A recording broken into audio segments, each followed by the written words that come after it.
நம்ம சௌந்தர்யாக்கு மொத்தமா போயிடுச்சு. இதன் முடிவில் சௌந்தர்யாக்கு 10 பாயிண்ட். நல்ல கலெக்ஷன். யாருக்கிட்ட ரவுண்ட் அப் பிளான் பண்ணி இறங்குவோம்டா.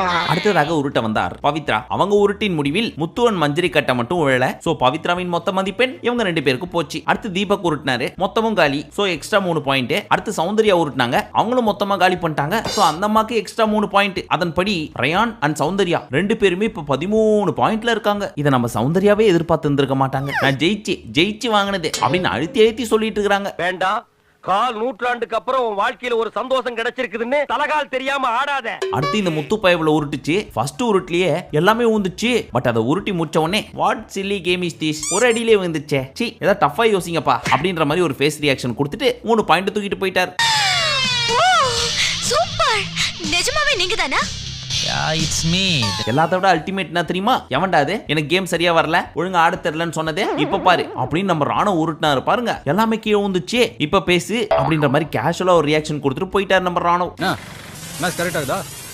அடுத்து வந்த மஞ்சரியும் எல்லாத்தையும் அடிச்சு காலி பண்ணிட்டாங்க. சோ இந்த டாஸ்கின் முடிவில் ரயான் அண்ட் சௌந்தர்யா 2 பேருமே 13 points, Vishal, Jacqueline, Pavithra and Arun 4 பேரும் முட்டை point, Muthu 11 point, Manjari 12, Deepak 10 and Raanav 9 மதிப்பெண்கள். இப்படிதான் பண்ண போறாங்க அப்படின்னு தெரிஞ்சிருந்தா நாங்க உசுர கொடுத்து ஆடி இருக்கவே வேணாமே, ஸ்ட்ரைட்டா இங்கே வந்து ஸ்கோர் பண்ணிருப்போமே.